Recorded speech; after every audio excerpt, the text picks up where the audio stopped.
Hello friends, આજે આપણે બનાવીશું ટ્રેડિશનલ રીતે ગોળ ચૂરમાના લાડુ. આ લાડુ આપણે ઓછા ઘીમાં જ બનાવીશું અને પરફેક્ટ માપ સાથે બનાવીશું. જો તમે પહેલી વાર બનાવતા છો તો પણ પરફેક્ટ એવા લાડુ બનશે. અને આ લાડુ તમે ગણેશ ચતુર્થી પર કે મહેમાન માટે કે કંઈ ગળ્યું ખાવાનું મન થયું હોય તો પણ બનાવી શકો છો.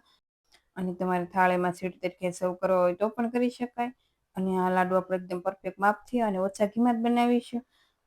તો ચાલો બનાવીએ. તો અહીંયા મેં 2 કપ જાડો ભાખરીનો લોટ આવે તે લીધો છે. અને જો જાડો લોટ ના હોય તો તમે 1/4 કપ જેટલો રવો પણ એડ કરી શકો છો. તો 2 કપ ઘઉંનો કરકરો જે લાડવાનો કે ભાખરીમાં આપણે વાપરતા હોય તે લોટ લીધો છે. સાથે આપણે તેમાં ઘીનું મોણ આપી દઈએ, પણ જો ઘીની જગ્યાએ તમારે તેલ એડ કરવું હોય તો પણ કરી શકાય.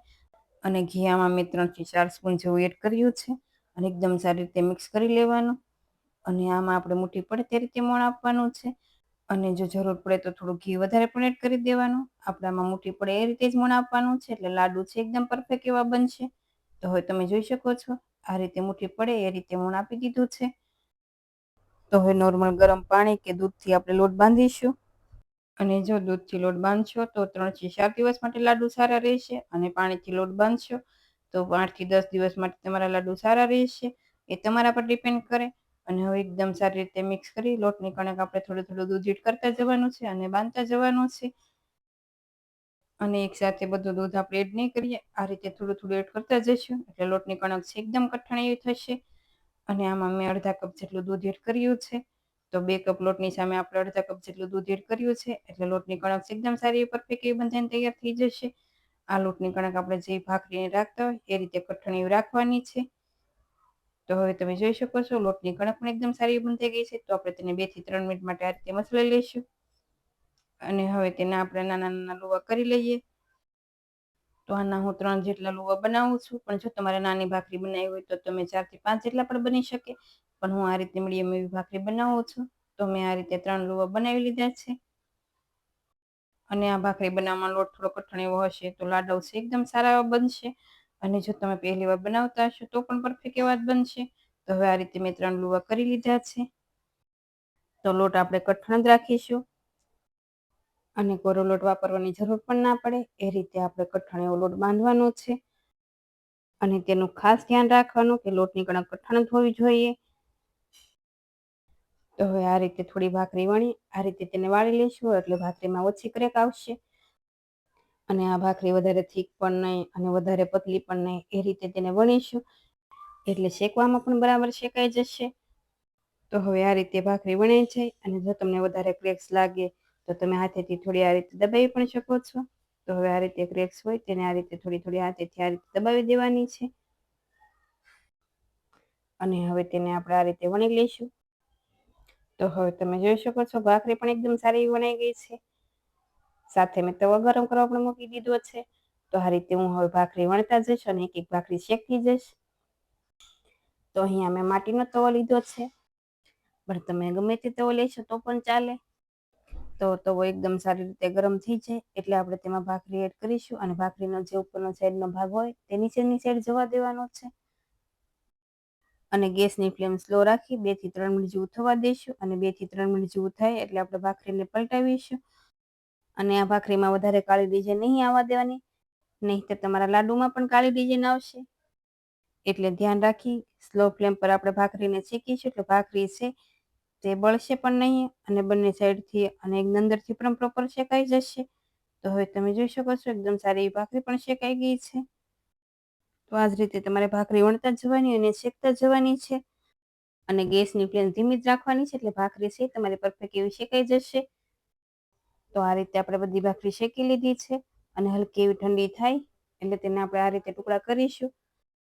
તો આપણે ભાખરીમાં સારું એવું મોણ આપ્યું છે એટલે ભાખરીના ટુકડા એકદમ સારી રીતે થઈ જશે. તો આ જ રીતે તમારે બધી ભાખરીના ટુકડા કરી લેવાના. અને ભાખરીના ટુકડા તમારે મિક્સરમાં બ્લેન્ડ કરવા હોય તો પણ કરી શકાય. તો મિક્સરમાં તમારે ઓન ઓફ કરતું જવાનું અને બ્લેન્ડ કરતું જવાનું છે. અને જો તમે મિક્સરમાં બ્લેન્ડ કરો તો ભાખરીના ટુકડા સાવ ઠંડા થવા દેવાના છે, પછી જ તેને બ્લેન્ડ કરવાનું. પણ જો તમારી પાસે આ રીતે સારણી હોય તો તમે આ રીતે પણ કરી શકો છો. તો હવે નીચે એક પ્લેટ રાખી સારણીમાં આપણે જે ભાખરીના ટુકડા કર્યા છે તે થોડા એડ કરતા જવાનું અને હાથેથી મસળી આ રીતે થોડા ઘસતા જવાના છે. તો પણ દરદરો એવો પાવડર બની જશે. તો આ રીતે બધા ભાખરીના ટુકડા મેં એડ કરી હાથેથી મસળી આ રીતે ઘસી લીધા છે અને એકદમ સારો પાવડર પણ બની ગયો છે. અને થોડા આ રીતે ટુકડા વધે તો તેને આપણે મિક્સર જારમાં એડ કરી તેનો દરદરો પાવડર બનાવી લેવાનો.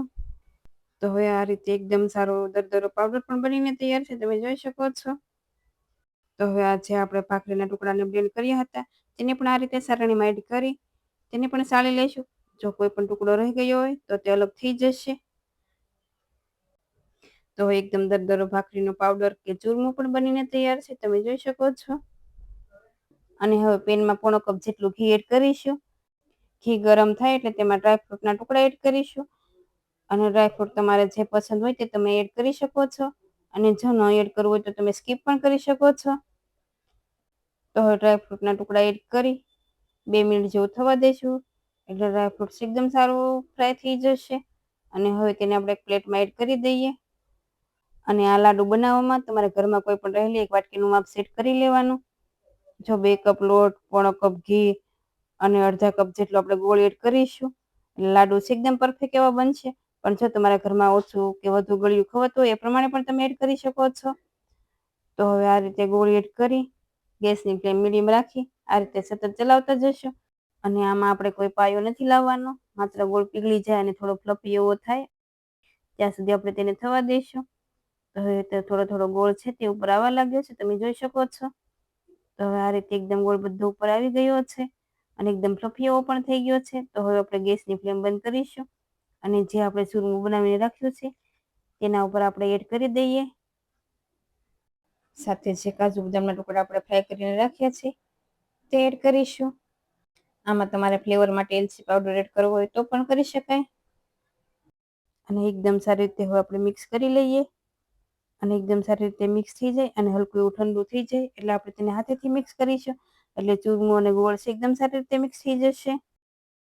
તો હવે આ રીતે આપણે હાથેથી પણ એકદમ સારી રીતે મિક્સ કરી લઈએ એટલે ગોળનો ટેસ્ટ બધા ચૂરમામાં આવી જશે.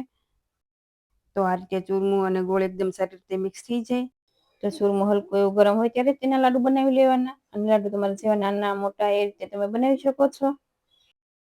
તો આ રીતે હાથમાં થોડું ચૂરમું લઈ આ રીતે હાથની આંગળીઓથી અને નીચે હથેળીથી આ રીતે હાથેથી પ્રેસ કરતા જવાનું અને લાડુ છે તે બનાવી લેવાના.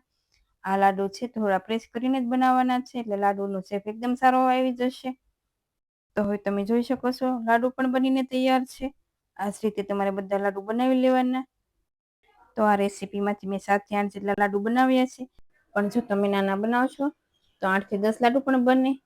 તો આ જ રીતે જો તમે જોઈ શકો છો એકદમ લાડુ પણ તૈયાર છે.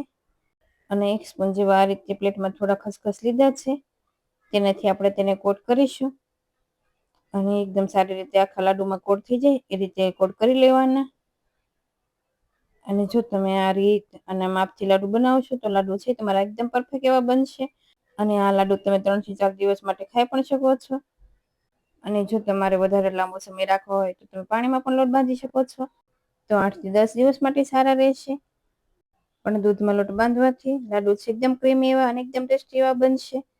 અને આ લાડુ ખાવામાં ખૂબ જ સારા એવા બને છે. જો તમે પહેલી વાર બનાવશો તો પણ પરફેક્ટ એવા બનશે.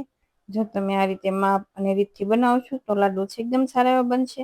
તો આમાં આપણે 2 કપ લોટ, અડધો કપ ગોળ અને પોણો કપ ઘી એડ કર્યું છે. પણ તમારા ઘરમાં જો કપ ના હોય તો તમે કોઈ પણ એક વાટકીનું માપ સેટ કરી લેવાનું એટલે લાડુ એકદમ તમારા પરફેક્ટ એવા બનશે. આ લાડુ તમે ગણેશ ચતુર્થી પર કે કંઈ ગળ્યું ખાવાનું મન થયું હોય ત્યારે પણ બનાવી શકો છો અને મહેમાન માટે પણ બનાવી શકો. તો તમને આ રેસીપી કેવી લાગી તે મને કોમેન્ટમાં કહેજો. અને જો રેસીપીઓ ગમતી હોય તો વિડીયોને લાઈક કરજો અને વધારે શેર કરજો. અને આવી જ નવી રેસીપીઓ જોવા માટે બેલ આઇકન પ્રેસ કરજો. Thank you for watching.